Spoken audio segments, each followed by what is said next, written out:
Hi, African Cremo channel subscribers, viewers, and friends. How have you guys been? It's been such a long time since I chat with you. I kind of feel like if I just don't talk to you for like 2 days, I just like feel like I'm missing you. Yeah. So how have you been? How's everything going? Well, for us, it's still the way it is, as usual as usual. I'm working on my microphone just to make sure that you can hear me. Yeah. So, anyway, this is the time. Today we're going to be talking about cost of living. I've been watching quite a few TikTok videos online where people are saying, I don't know what to do. We're all broke. We're all broke and we don't know what to do. And actually, this is a situation. This is the reality of the situation in most countries, in most places in the world. Even if many people don't like to talk about, even if many people don't like to talk about it, fact is, many people are struggling with cost of living. I'm actually sitting just by a playground. If you look over here, I'm sitting on like some very hard bench over here. Yeah. But anyway, yeah. So cost of living is crazy. So I decided, the most important thing is just to enjoy the freebies that we have in world.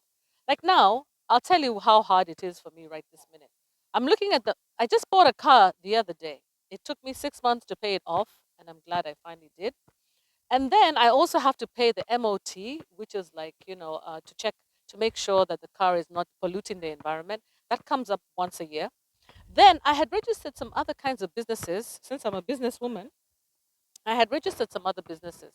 And now the government requires you to file zero returns, okay, on zero returns on your taxes in case it's not, being functional. And sure enough, it's not been functional, that particular business. And so there's that, and then there's like I said, yeah, and then of course the insurance I just renewed, and I was so shocked because just in December when I took out insurance on this car, I didn't pay that much. This time it's like I paid. Last time I paid what, like about 120 a month. Now I'm paying like 200 a month on insurance. It's crazy. It's gone up by at least 70, more than 70%. It's gone up by almost 80%. Yeah, the fact that I'm on an international license doesn't help, of course, but fact is, it's very very expensive right now. Um, I decided to come over here and I thought I was by myself, but it looks like I'm actually like surrounded by a lot of people who are here to also play their game. So hi guys. Hi. Yeah. Yeah, I'm doing no, not it's not live. It's just yeah. So anyway, the kids have come to play. Um, and at least this is the best thing about this place. At least they have like playgrounds where children can come and play basketball, football, and they come with their families and they play, and that's a good thing. If you can take advantage of anything freebie. Hello there. You okay? Somebody's walking his dog down there and he's looking at me and wondering, hey, are you taking a video of me? So guys, yeah, so that's what's happening right now. We are all facing it, fair and square. And they say that the younger generation, Generation X, Generation Z, are the ones who are having a hard time. I don't know about Generation Y. Like they're having a really hard time right now with the cost of living. But you generations, you need to know that it's tough on everyone. And it's been tough like this on everyone most of our lives. I don't know where it is that you've been and how, should I say, how sheltered you have been in this life. But fact is, many people have struggled in this life. People still do struggle. They struggle to put a meal on the table. The idea of travel is something that is usually set aside for the rich. Now we don't have that. What you're noticing now is a closing of the gap between the rich and the poor. And therefore, the middle class is literally being wiped out. And that's the reason why most people cannot even afford to travel. People cannot afford to do the things that middle class people used to do, upper and middle class, such as going on holiday every year with your children and having a good time and spending some time in Hawaii and a hotel and having great time there swimming and forgetting about your miserable life at the office. Now you're just gonna have to spend most of your miserable life at the office, man. That's the sad truth of things, yeah. And yeah, so that's what happens now. We are just being faced with reality.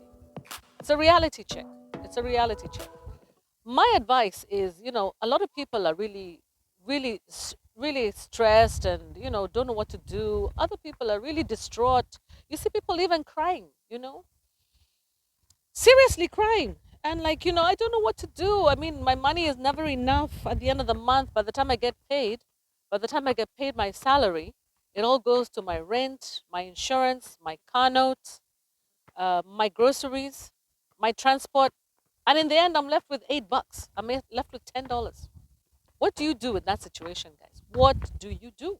Yeah, I think in that situation, what I would do would be, if I cannot pick up a second job, I may decide to actually start a business. I know it sounds really, what we say, it sounds cliche. Start a business, start a business, start a business. But sincerely, being employed sometimes doesn't give you enough money. It just gives you stress. Sometimes if you start a business, you only have to work like 2 or 3 days in the week, like let's say weekends. Like let's say you decide you're gonna start doing something like making candles. Or if you're good at crochet, you do that. Or maybe you're a carpenter, you're skilled carpentry. You can start making things and selling them online. If you're good with jewelry, you can start doing beadwork and start making some money online. I mean, there's so many ideas. If you're a good baker, you know how to make wonderful chocolate cake for people for birthdays and parties. You can decide to make tea cakes for people, and people will offer you some money. Yeah, like a side business in addition to your regular income. Maybe you can cut down the hours that you do at work at your regular paid job, and so that you have a little bit more time to spend on your hobbies, things that you can do at home that won't cost you too much money, especially things that you can do with your two hands. Yeah, some people are very good at things like canning, at things like jam making, at so many different things. Like what? Okay, you're good with bicycle repairs. You're very good with your hands. You can do bicycle repairs. You can actually advertise and tell people, okay, if you don't have your bicycle fixed, just come to my house. Open up your garage. Yeah. Instead of having garage sale, you just do work in the garage and tell people, hey, how you doing? If you need a big bike fix, put a big sign over there and say, I'll fix your bike. Hey. Why not? Why not? Somebody wants to show her football skills. Okay. Okay. 1 minute. Let me just churn it then. All right. Go on. Wow.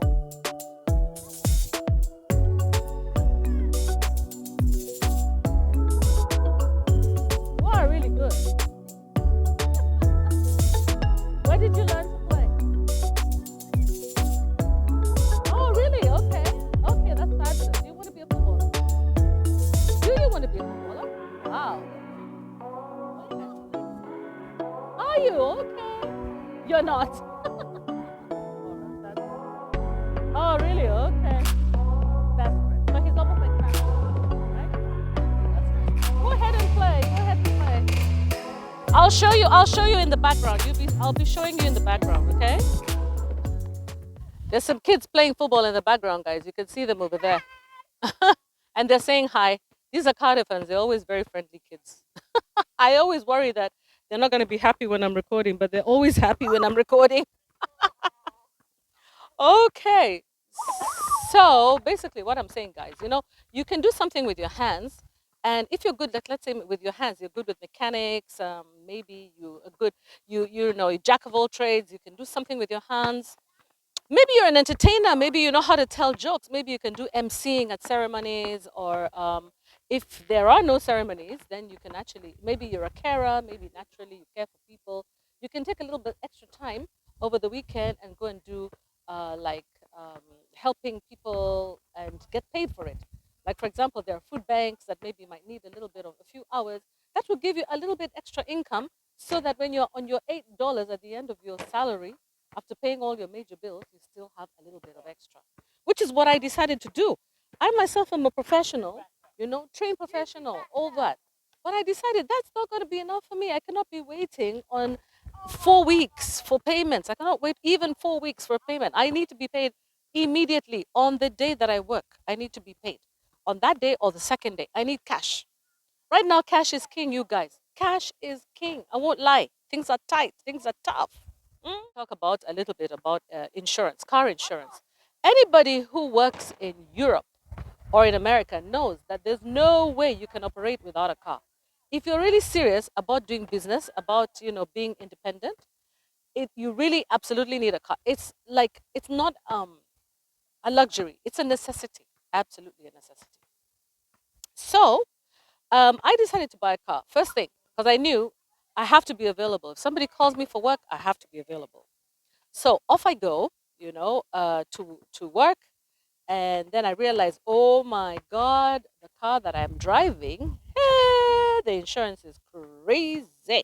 You know, the insurance level is quite high. But what makes my insurance high is because you're allowed to work for 1 year. Upon return from, let's say, abroad, you're allowed to work for 1 year on a driving license. But my driving license is what they say non-exchangeable. So it's from Kenya, so I can drive for 12 months. So my 12 months is coming up pretty soon, like in October. So I really need to make sure that I have my UK driving license, and hopefully that will bring my insurance down. So what they're saying is that insurances have gone up 70%. Used car sales. Now, let me tell you guys about your used car. If you are driving a car right now, or if you know someone who has a nice used car, Ebu, try your best to pick it up quickly. Buy it off an individual, the original owner, as quickly as possible, because used cars are being picked up like this. They are being picked up. The cost of used cars has gone up 30% since 2021. 30%. And for vans and things like that, you know the way vans used to be so cheap and nobody even wanted a van. Everybody now is their own boss, so now vans have become very expensive. So why have the second-hand cars just become so expensive? It's because of the cost of microchips. They're calling them the microchips, and what do they call them? There's some other electronic equipment that is manufactured and is needed. Okay, they're very important parts for cars, and they're needed, and unfortunately, they're just not available anymore in the market. Okay. And then at the same time, we have the Russia Ukraine war, and we also have, what's going on in Taiwan. You know, is it Taiwan? Yes. What's going on in Taiwan, which is the big microchip company of the world. So if they're not actually making those microchips that are necessary for cars, then for new cars, the new cars are not being produced enough adequately. They haven't been produced for quite some time, most cars. And so what's happening is that then there's a high demand for second-hand cars. And for that reason, that's what's happening. The car market, the second-hand market, is crazy right now. To buy a car that usually would cost something like maybe £1,000, you could buy a car for £1,000. You have to pay 1,300 or £1,500 for the same car. You know, it's crazy. It's crazy. So anyway, yeah. So that's just my little whine about cost of living. Apart from that, there's the cost of food. Mm, mm, mm, mm, mm, mm.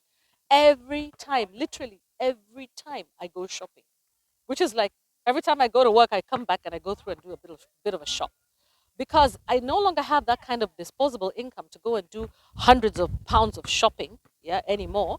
So because I'm being paid in small amounts, I go do a £50, £40, £30 shop here and there, So I go and I pass by and I pick and I pick and I pick and I just see how things are becoming more and more and more expensive. We're being told by many people that we should actually prepare, like we should buy things in bulk and hoard them and keep them in the house.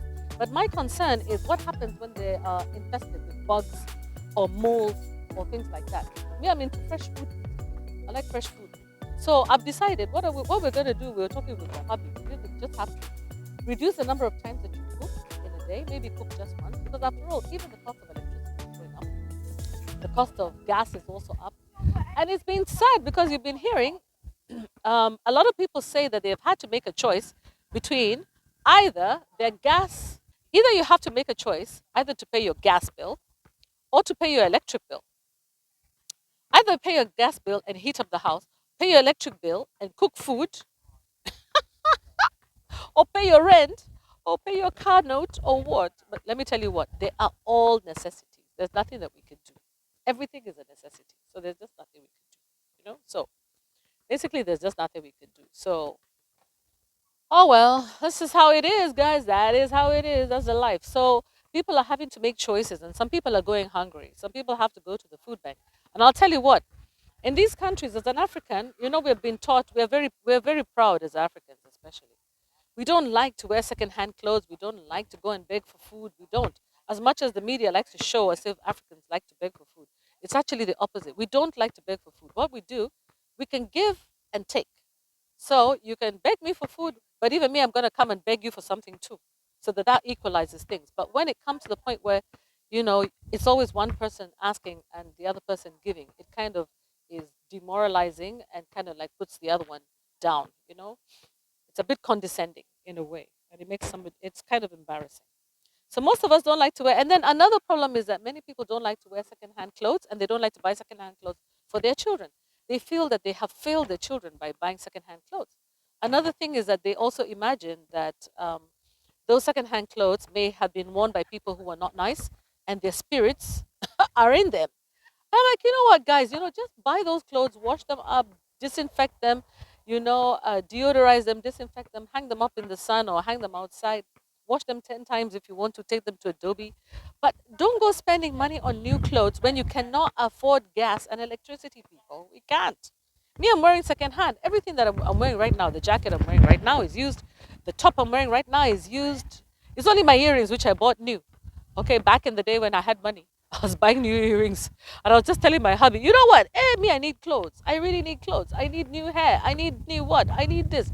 And my hubby is like, you know what? I'm going to work hard. I'm going to get money, but I don't want to put pressure on him. As much as, yes, I know that he should make money and make me comfortable, I really don't want him to feel that pressure because I know it's coming from outside. Don't you think, guys? That pressure is coming from outside. And there's no point, really no point. So anyway, on that note, I just wanted to talk a little bit about cost of living and to say the UK has become very expensive. People's mortgages have gone up, the rents have gone up, car notes have gone up, petrol, the cost of petrol kind of like flattened. In 2022, it came down a little bit, but then now the problem is the cost of insurance, which has gone up. It's gone up by like 70%. And they say the reason is because they say that there have been, the claims have gone up, and the time it takes for the spare parts of the vehicles to be shipped into the country is increasing. And so these insurance companies have to provide a courtesy car to people, to the insured, for a longer period of time. So the risks, I guess, are increasing for the insurance companies, according to them. Don't know how accurate that is. And therefore, the premiums go up. That's just it. But it's like, it's not that you're going to stay without a car just because the premiums are going up. We're going to find a way to keep a car. Maybe even if it means to buy a new one. What do you think about this, guys? Yeah? How are you enjoying my lovely Wales? I would like to show you. I'm right in front of the college, by the way, guys.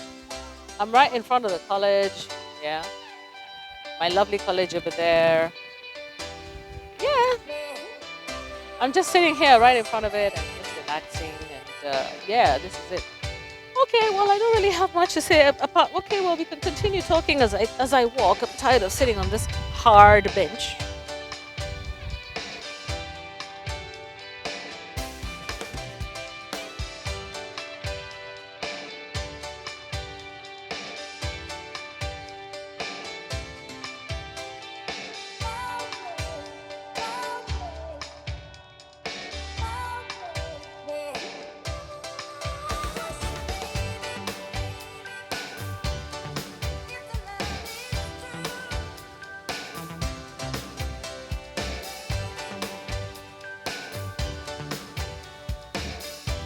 Yeah, so this is lovely Wales, lovely Cardiff. I love just taking a walk, and now I'm going to be heading home. I've had a little bit of a chance to talk with. Today I was chatting with my sister on the phone, and I was telling her how people are so funny. Here, somebody writes, Nikki Wong.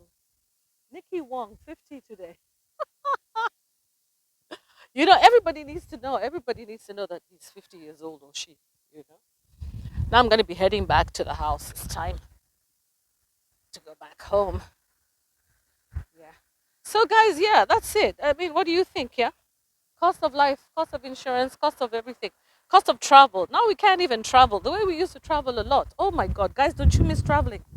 Hmm, I do miss traveling. Yeah, I do. I miss flying. I even wonder how the airline industry is doing. But one thing I realized with my job is that not everybody's in the same situation. There's some people who are still living quite comfortably. Yeah, so not everybody is in the same place. So but on the other hand, those who are really struggling are more, many, many more than those ones who are in a good situation. But I think it's okay to struggle sometimes. Life is just like that. But what I don't like is when it's man made. Why should it be man made? Why should some people be, benefiting or, profiting from other people's misery? It's not right at all. I decided to send these kids over to get some ice cream because I know they really love ice cream. Did you get ice cream? Kids. Mm. Okay. There's only one chocolate. One chocolate? Yeah, Really? I got a strawberry. Ah, the strawberry is good though. Did you have change? Ah, good, fabulous. It's good that I sent And I you also, with some extra money, huh? I found one pea on the floor. No one Key? pea. One pea. One what? One pea. Oh, one Hey, what pea. is that? What? Where?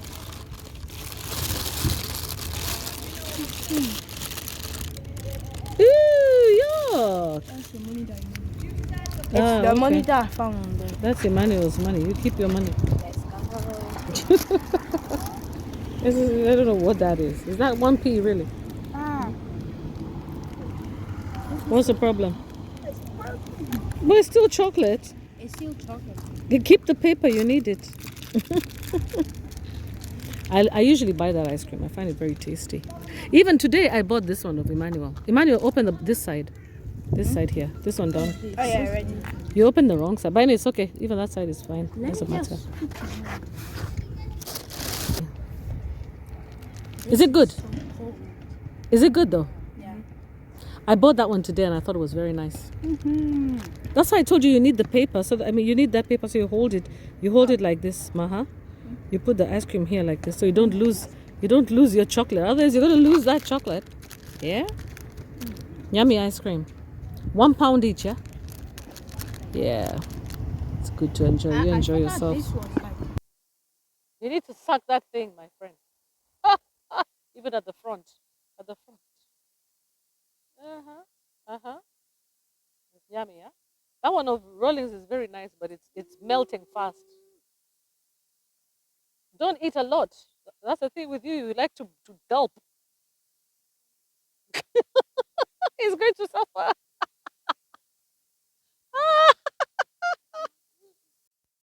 I'm now sitting with the kids and they're having their ice cream and I'm asking them. You know, it's funny, guys. We no longer have these discussions. When we were growing up, I remember our parents were always asking us, "So what are you planning?" My dad would always ask, "So what are you planning? What are you planning with your life? What are you plan?" And we're like, my life, my life. Yeah. So now that you're going to be 10 and you're moving to 11 years old, what are you planning with your life? What are you going to do differently? And you set a goal for yourself.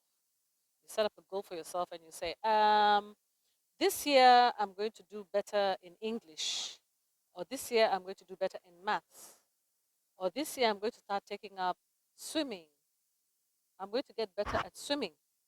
Or this year I want to go on a trip with my school and I'm going to have fun.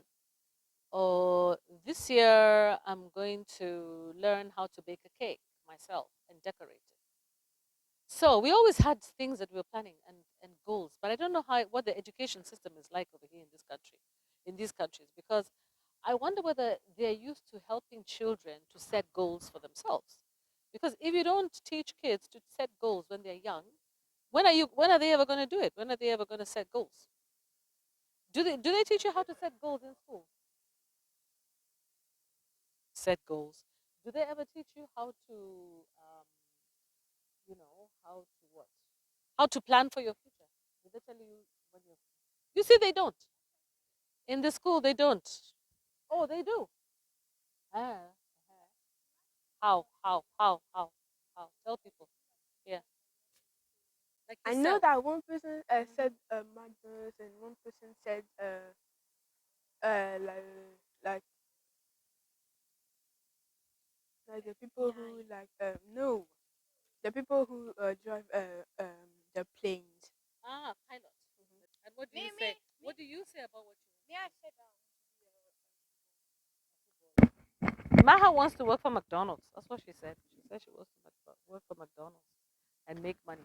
It's so sad because this education system, by the way, that's another story for another day. Guys, if there's one challenge that I find in this country is the education system. Let me not lie, especially for children. It is so disappointing. Sorry to have to say. Extremely disappointing.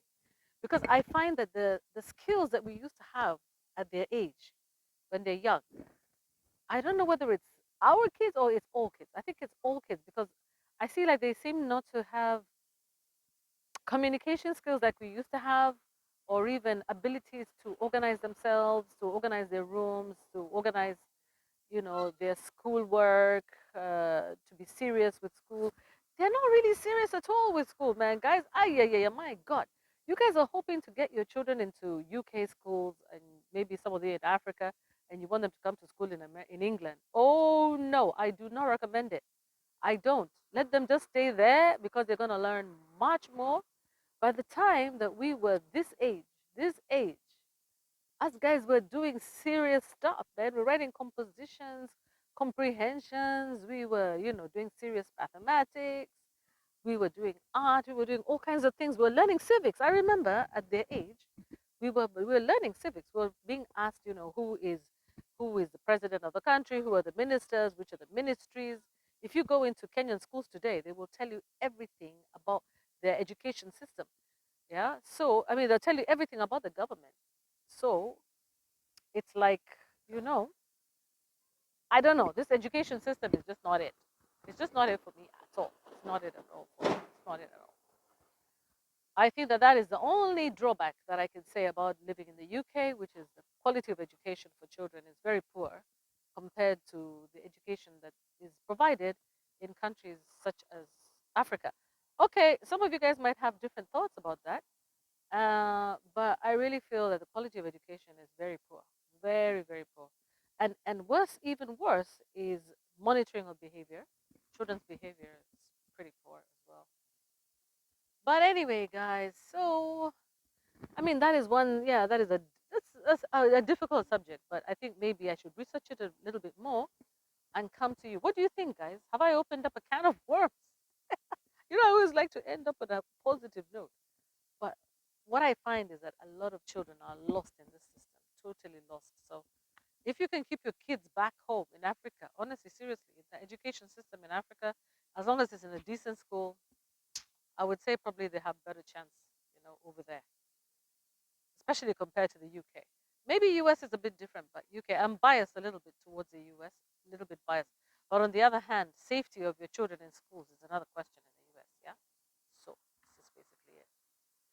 Okay. So you're done with your ice cream now? Again, remember to subscribe, like, and share this video. I think we've had a good time with the kids. Just came over just to sit with them and hang out and have something cheap to eat. A little ice cream, just 1 pound each. Then I got some cat food. Which cat food is this one you got? Ah, yes, Jack's. Jack cat food. Yep. So we got some cat food for them. So now we're gonna go feed the cats. All right, guys. Later. Thank you so much for spending time with us. Bye bye.